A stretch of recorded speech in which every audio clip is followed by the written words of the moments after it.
Hi guys! Magandang araw sa inyong lahat at kamusta kayo sa inyong mga tindahan. At ako ngayon ay mag-repack ng aking bihon dahil ilang araw na naghihintayan na re-repakin ko siya pero ngayon lang talaga may time. So umpisahan na natin guys ang mag-repack ng bihon. At alam nyo ba na parang ang ano ko pa dyan, ang bilis-bilis.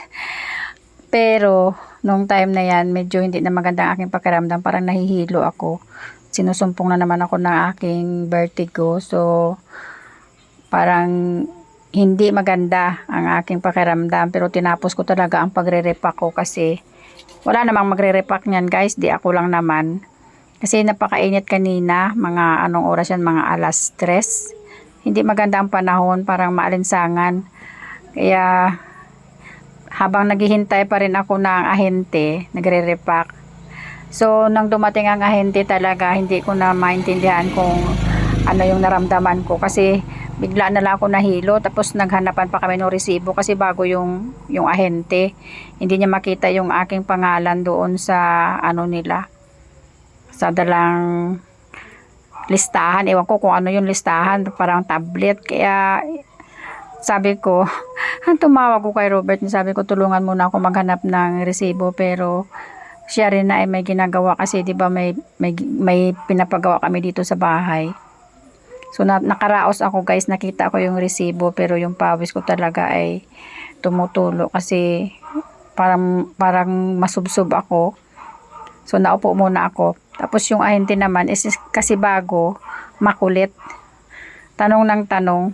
Parang sarap sabihin na alam nyo man nahihilo yung tao. Tapos tanong pa kayo ng tanong, bakit ba wala akong record? 'Di ba? Kaya yun, pagkatapos ko guys mag-repack at pagkatapos ko ring harapin yung ahente, uminom na ako ng gamot at natulog ako. Parang mga 1 hour din siguro yung paghiga ko.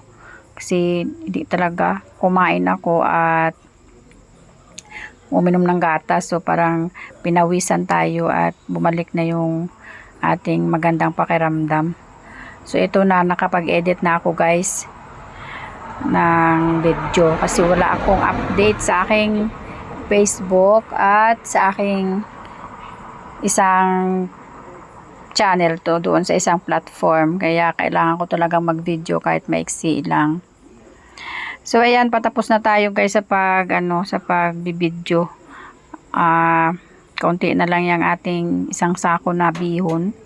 Medyo malaki-laki kasi yung tubo mo pag nagre-repack ka. Kaya lang matagal din siya maubos. Pero okay lang naman kahit paano ay may kita tayo dyan. Kasi kung bibili lang tayo ng naripak na, 2 piso lang yung tubo natin sa isang balot.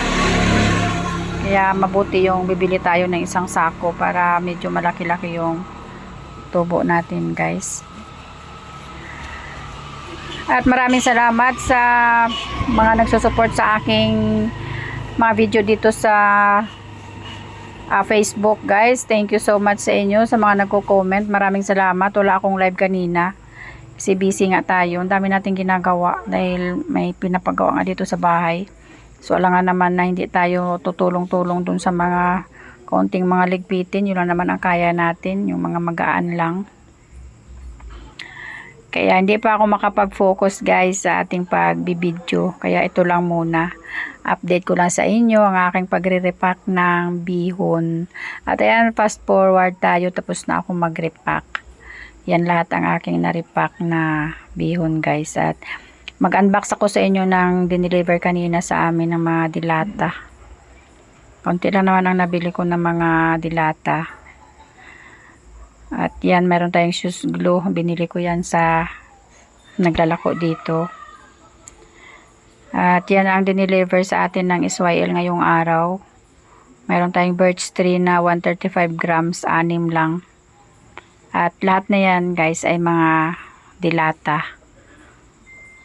Mga 5 tuna, sardinas, meatloaf.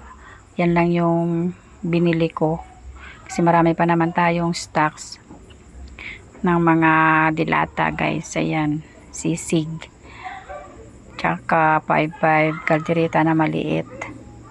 At bumili ako dyan guys ng isang box ng Lucky 7 na 150 grams.